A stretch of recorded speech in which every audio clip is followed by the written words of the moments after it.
You call them side attractions, but aren't you thinking of an alternative resolution mechanism? Because the courts are there, and even if you do go ahead and continue, and let's say you win, as you say you will win, at the end of the day, the court judgment, if they come out and they don't favor you, you're out of office. So what about looking at another alternative? Sorry, excuse me. You must understand some of us do this as a matter of service. We do this as a matter of service to the nation. It is not compulsory that I become governor of Ogun State. I offer myself for service. What is compulsory is that I must do my bit for Nigeria. I must do my bit for our democracy. It is painful, but the truth of the matter is we do not all have the same objective. This issue of leadership of this party did not start now. It started with McCarthy versus Sharif. Sharif has since left and gone to the APC. Cairo has since left and gone to the APC. The actors in this program were Sharif, Cairo, and Buruji. Buruji today still pretends to be in the PDP. And the truth of the matter is that the man is not in the PDP. But he challenged his expulsion. He challenged his expulsion. It has been appealed. The fact of the matter is that Buruji today is under intense pressure. He has a Supreme Court case to be wound up shortly for the purpose of his extradition. And in desperation, he will trade even his own son, even his well-being. He will trade anything in order not to be extradited. That is why I believe, and many believe, that Buruji deliberately is undermining and attempting to destroy the PDP in exchange for non-extradition. Well, we cannot exactly impugn his character, because there are many who will say that your allegation, to the extent that, look, he's got a valid court order, so he doesn't see how he's doing all that you accuse him of. But I must remind you, in this issue of leadership, at the national level, this issue of leadership was contended. Sharif lost out. Buruji lost out. Yeah. At the Southwest level, they all lost out. Ejiola Feso is our Southwest leader today. They have lost tier to tier. This is their last bastion at the state level. And I can assure you, they will lose out because the laws are clear. You cannot say, for example, that the MD CEO of UAC Nigeria, for example, is the head of the organization, and you now say the regional manager or the state manager, for that matter, is independent of what that MD CEO wants. The truth of the matter is the party is clear. The National has recognized Sikrullah Ogundele as the chairman for Ogun State. The party, in its wisdom, dissolved the ESCOs of 7, 8, maybe 9 states and chose at its convention to have fresh primaries, fresh congresses, which is within their rights as stipulated by the Supreme Court.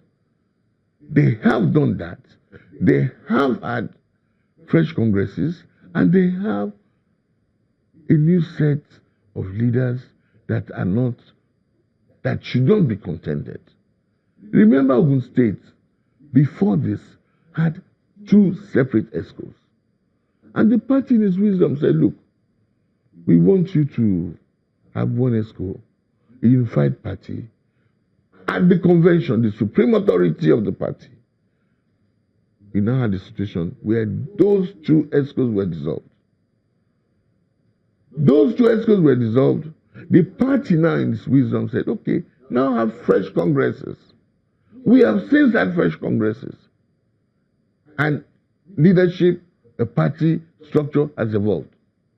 Is it now right all the time to be disobedient to a platform, yet want to benefit from the platform? It cannot work. We understand your point and how you trace the history of all of this that's going on, and how the caretaker committee eventually went on. Ogun State also experienced the same thing. But to the extent that, yes, you say you submitted the list to INEC, but you also have said that INEC has put a condition there saying until this court order is vacated, they have no choice. They have to obey the court order.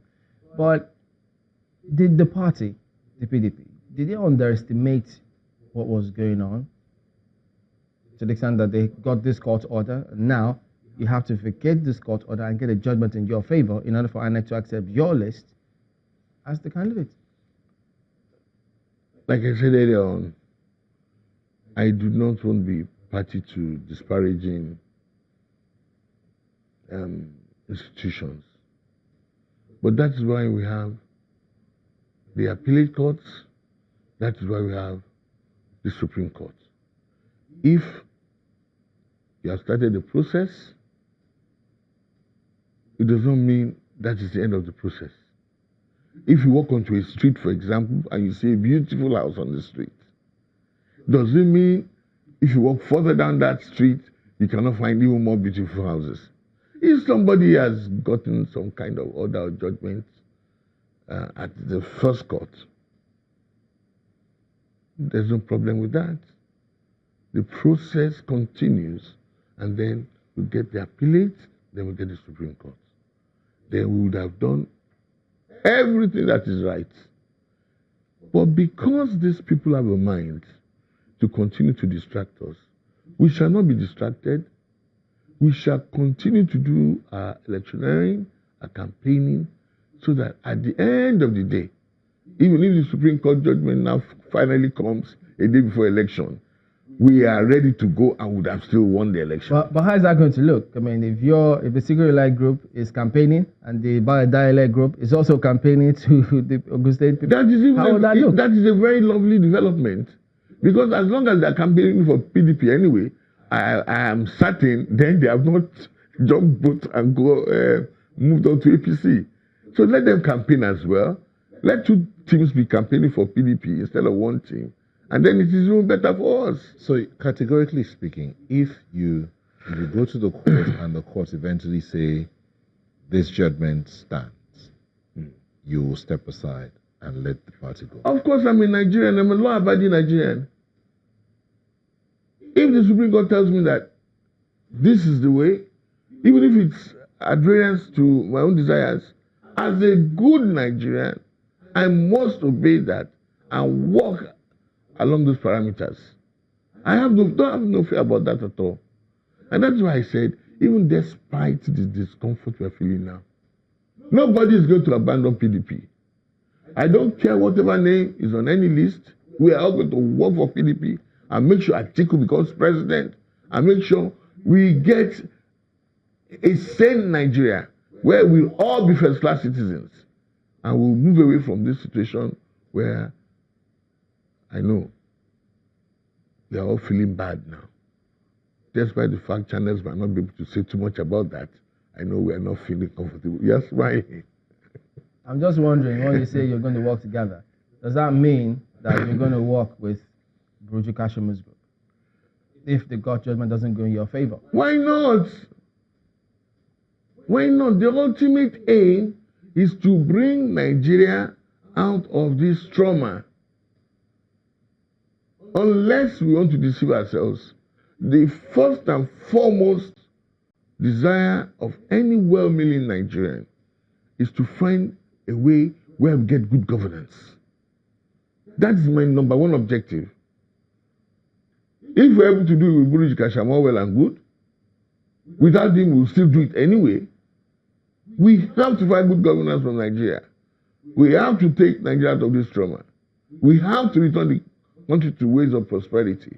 We have to return the country to a situation where we all feel safe, where we all have hope, where we don't all have to come from Daura or Yobe or something to be relevant. Where as a Nigerian coming from the southwest, I have a right, the same rights as somebody coming from Daura. That is Right. my problem. That is Right. the issue.